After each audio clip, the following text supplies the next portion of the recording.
Hi, everybody. It's Mike from Here the Watchmen. We're coming back to you today with a redo of an interview that we posted a couple of days ago because there was a glitch in the recording where we had a problem with our call recorder and our guest came through beautiful, but you couldn't hear Jeannie and I at all. So we're redoing it today. We're very grateful to have back with us Hope Ann Gazette. Hope, thank you for coming back and redoing this. Yes, thank you so much, Mike. I would like to thank you and Jeannie for your ministry and for allowing me to come on to your show to basically expose the works of the enemy. Because after all, our Lord says, my people perish for lack of knowledge. So even though this is a scary subject, I think we all need to start to get more knowledge and learn about this. Well, I agree. I agree, and it's such a blessing. Folks, this is serious stuff. Hope was implanted, and I'm just going to have her share her testimony. We're gonna do probably 3 to 4 shows. We're going to focus today on her testimony and how she came to be implanted and what it's done to her life. So, Hope, go ahead and just tell us how in the world did this happen? Yeah, so I was non-consensually implanted by my cancer doctor in July of 2014. And I started having a lot of symptoms, and I started suspecting that he had actually put a mesh in me. And so it's taken me, I've only been able to get the medical proof of this finding about a year or so ago. I've had to do a lot of research and get a lot of documentation um, to prove this. So basically, I'll tell you what happened. So how this happened to me was, okay, I, for years, was bleeding and through my gynecological doctors, and I was trying to get them to help me. And so this went on for years, and they continued to give me these prescriptions to stop the bleeding. Instead of, questioning why is she bleeding so much? I mean, it was horrific. They wanted to give me these prescriptions, which were these little pink bubblegum ball pills. And it was just crazy. So it got to the point where it was just so extreme that I went back to the gynecologist and I basically told her, if you don't do something for me, I'm going somewhere else because this is not normal. This cannot be right. So as I was going to leave the office that day, just as I went to put my hand on the knob there to leave, she said, okay, I'm going to send you over to the hospital. She said, I know there's nothing wrong. She said, but just to ease your mind, I'm going to send you over to the hospital and they're going to run a test on you, where they put fluid like up into your uterus. And so she said it needs to be done at the hospital, because there's a little bit of,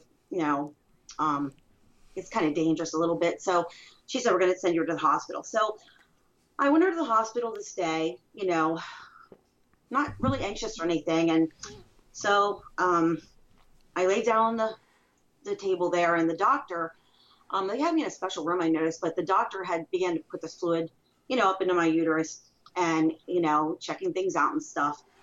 And all of a sudden, this man jumps up from this little stool that he was on and goes over to my right and is talking to this nurse. They're both talking, and he's like, do you see what I see? And she says, yes. And he sits back down again. He's like, we're going to do this again. He's put more fluid in. It's like cramping and hurting me.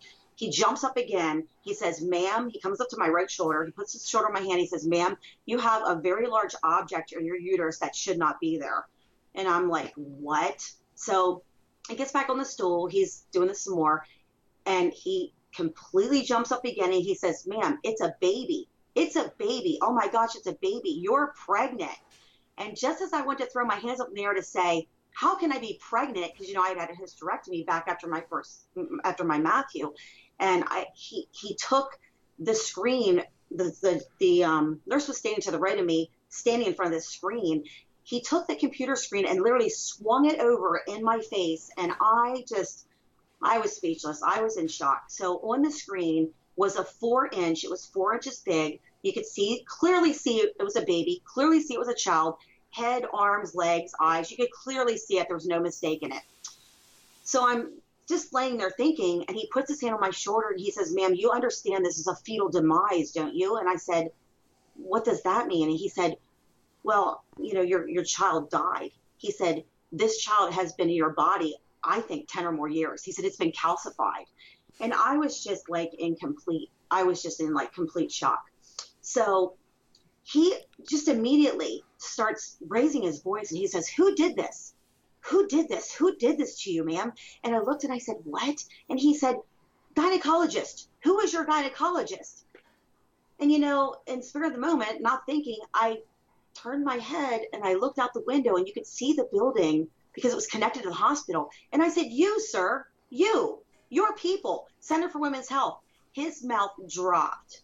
And all of a sudden he just stood there for like half a minute and he turned, walked over to the nurse, and they were whispering something. I could not hear what they were saying, but now I know what was going on. When my husband and I got the film before I was sent to the cancer doctor of all the pictures that she took, because, she was clicking the computer, not one single picture of that child was on that film. So he basically, we believe, told the nurse to delete the pictures of the child because this was his practice. This was his people. These were his people connected to this hospital. So I'm laying there and he says, "Okay, you can get dressed now. I'll make up the report and everything." So all of a sudden then he started talking like, "Well, he put on the report. Basically, the report said that he thought it was a fetal demise, but most likely not because of the bone, and that he believed that it could have just been a mass." And I was in shock when I looked at this report. I was like, wow. And so I was sent over to from there the report went back to the gynecologist. Then the gynecologist and him talked, and they sent me to the cancer doctor because now all of a sudden in the report is this mentioned this mass. Okay, so basically they're trying to make it out like this baby's a mass. So I'm sent to this cancer doctor. And I just was so uneasy about this doctor. So I go there and he's sitting there with my husband and I looking at this report and he's reading it. And he says, "Okay, I have to take a biopsy." So he says, "Lay down on this table." So, I'm thinking he's laying me down there. He's going to like numb me and put some Novocaine in me. No, not at all. He takes this needle. My husband was standing to my right shoulder. Said it was a very long needle. Sticks it in my uterus around the 2 o'clock, which is where the child was, around the 2 o'clock area, and literally just tears, like rips this needle out of me, holds it up in the air. I literally saw stars. I was in pain. Like, he puts the needle in the air and he twists it. My husband said back and forth, and says, "That's a lot of tissue. That's a lot of tissue." So I'm laying there in pain. And he says, "We need to schedule you a hysterectomy immediately. We need to get all this out of you." So I leave and he says, "Okay, you have to call a doctor's office tomorrow." So I leave to call a doctor's office. And, right away while you're under all this trauma, they want to schedule you right away because they don't want you to think about anything. They don't want you to get a second opinion. They don't want you to, figure out maybe some alternatives. They just want to get you into that surgery room, right? So I scheduled the surgery, but I just kept feeling, I just really didn't feel right. I don't know. So I put it off and I put it off and I put it off. So finally the cancer doctor said, "Why are you doing this? Why do you continue to put this off?" And I said, "Because I don't want you to put a mesh in my body. I don't want a mesh. I read about all the meshes and the polypropylene and how that leaks. I said, I don't want you to put a hormone replacement inside of me. I don't want you to put anything inside my body." I said, I'm really against that. And he said, "Oh, I would never do that. I would never do that. I would never, put something in somebody's body without them, being aware of it and acknowledgement of it and everything." And I said, "Okay." So I put it off one more time. And then finally I scheduled the surgery to go in. Okay. So now I'm going to go in there. And this is in 2014 in July. So the day I go to the hospital, I'm just really anxious and they, get me to put the gown on and I'm laying there and they're like, "Okay, we need to put the IV in." And the strangest thing is this. I have a genetic kidney disease, so I've had a lot of sticks in my life, a lot of blood taken, and I've never, ever in my life been what they call a hard stick.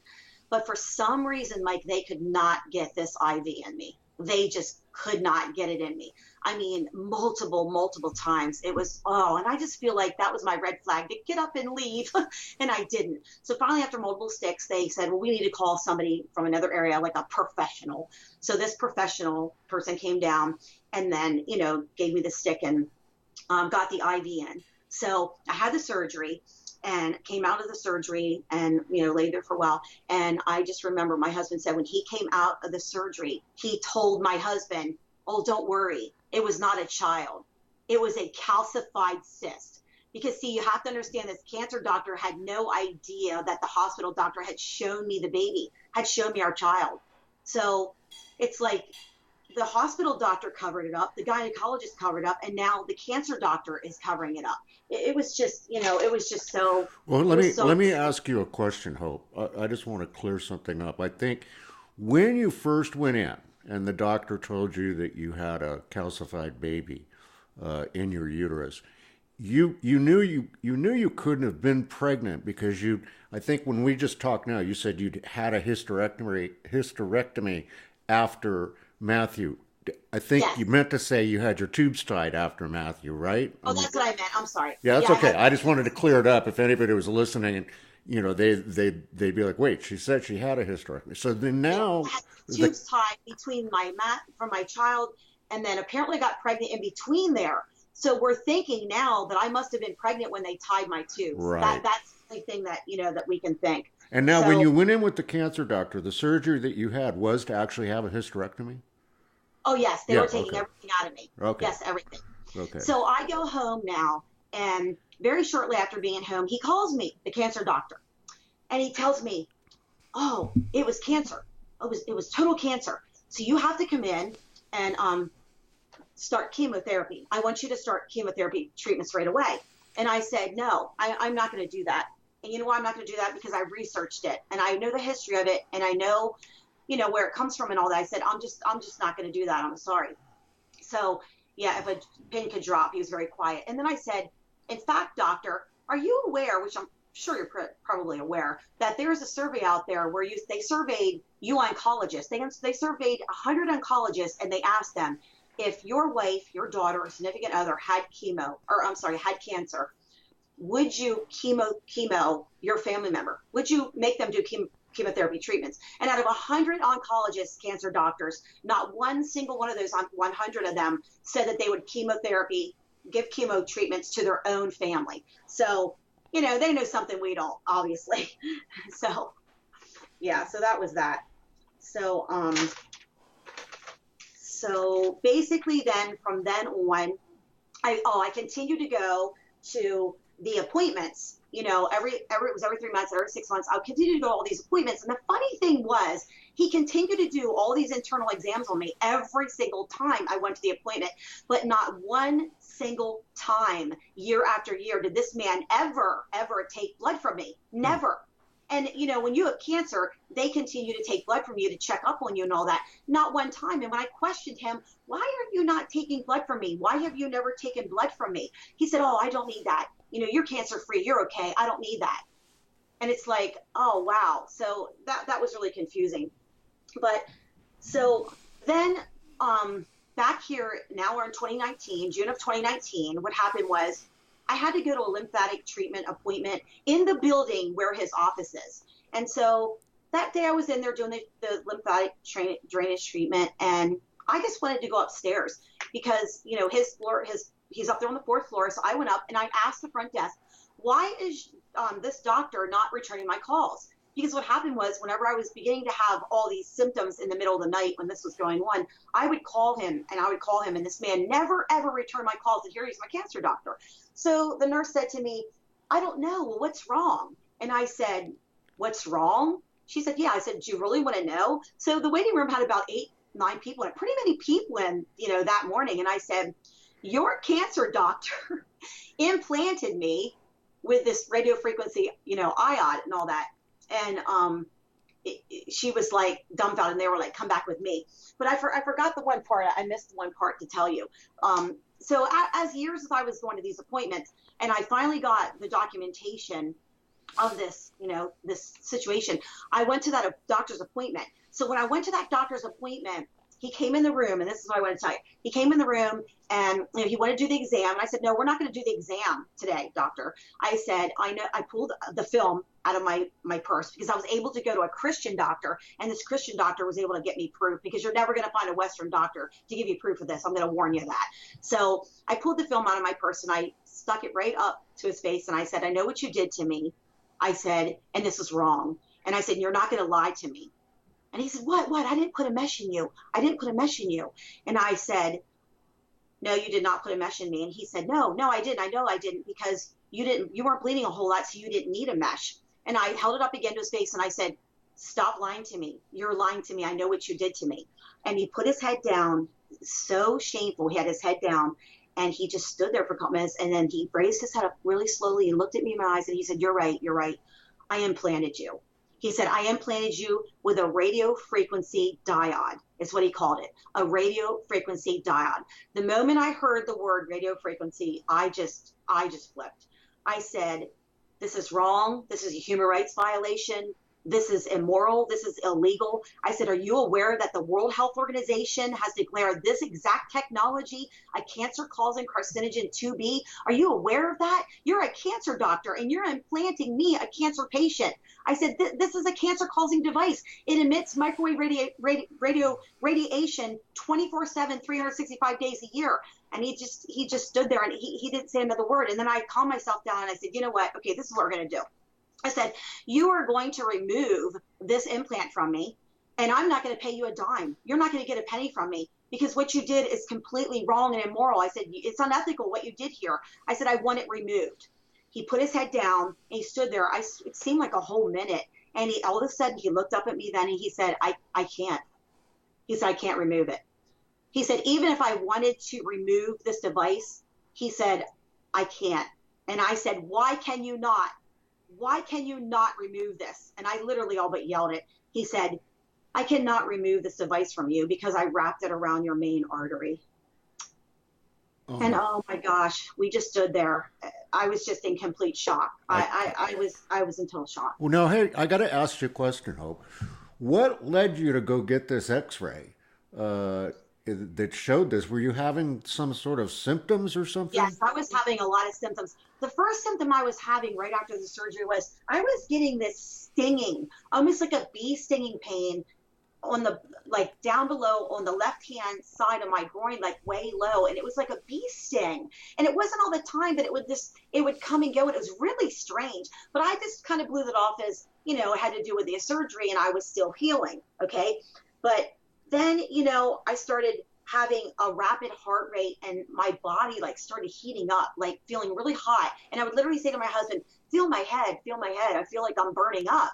But yet I wasn't running a fever. It was really strange. And the heartbeat thing was, wow, that was really the dead giveaway there. My heart, okay, I asked some nurses what a typical heart rate was, and they told me between like 65, 70 beats a minute. Okay, so what was happening to me was at 11 o'clock at night, like on the dot, my heart would start racing. Now I'm laying in bed, I'm reading a book or whatever. You should have what's called a resting heart rate.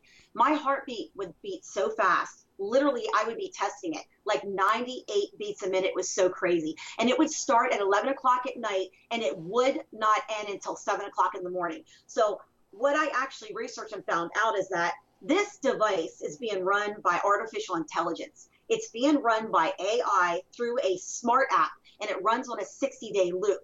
So what I mean by that is there's a pattern to this. There's a routine to this, okay? So I'm trying right now to, you know, find that pattern and kind of tack that down with like a little diary. I'm trying to keep track of that.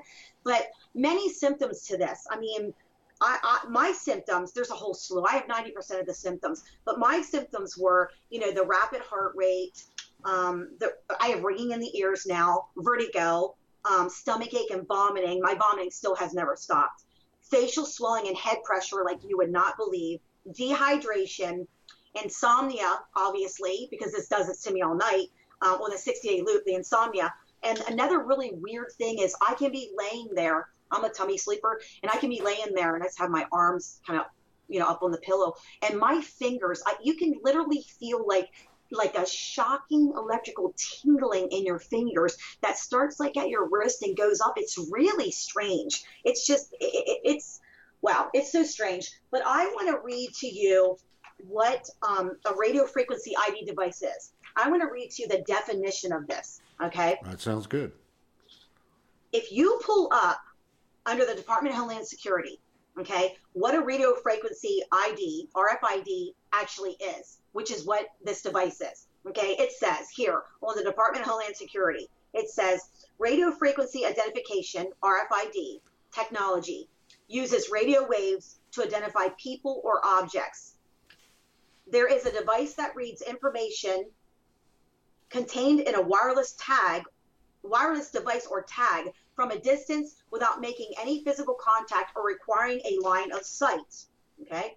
It is a technology that uses radio waves to identify people or objects. I was shocked. It is a wireless device that sends and receives information. A wireless device, or tag, T-A-G, automatically identifies and tracks objects.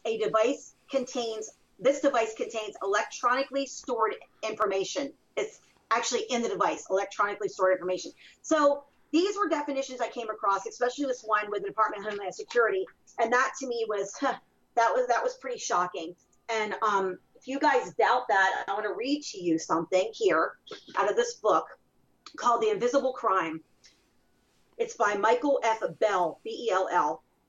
Illegal microchip implants and microwave technology and their use against humanity. Sorry. Okay. U.S. patent 5,629,678. It's titled Personal Tracking and Recovery System. And what it says here, it's an apparatus for tracking and recovering human utilizations and implantable transceiver incorporating a power supply and actuation system, allowing the unit to remain implanted and functional for years without maintenance. Also, U.S. patent 5,905,461. It's titled Global Position Satellite Tracking Device. Okay, it says a global positioning and tracking system for locating one of a person and item of property. And this is in the book, The Invisible Crime, Illegal Microchip and Implants and Microwave Technology and Their Use Against Humanity. And it's a true story written by Michael F. Bell. See, people need to understand that this is microwave technology. And I have something to read to you with regards to, I have something here, another thing from the World Health Organization. Okay, this, it's a 2012 report here. It says 2012, concrete evidence EMR causes cancer.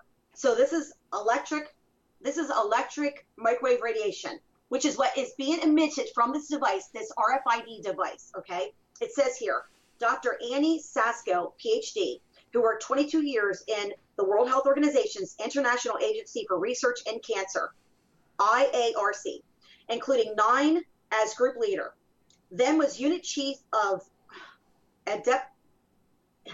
epidemiology for cancer prevention. This is what she said.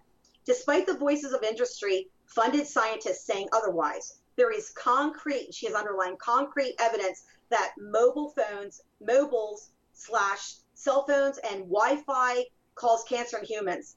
See, the Wi-Fi and the cell phones and the mobiles, they all have an RFID inside of them. They are emitting microwave radiation 24/7. And to prove that, you can take a frequency meter, which I have one actually.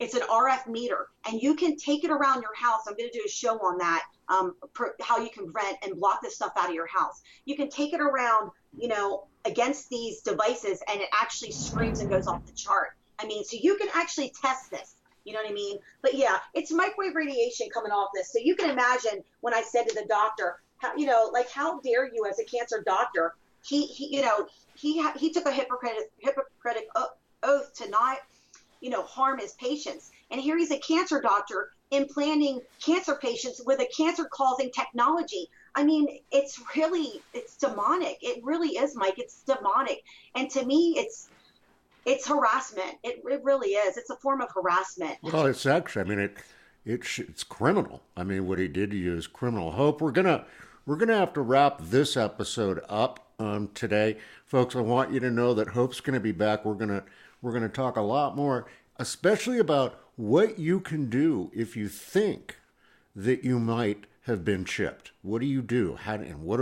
What do you watch for? Who do you go to? I mean, can you imagine?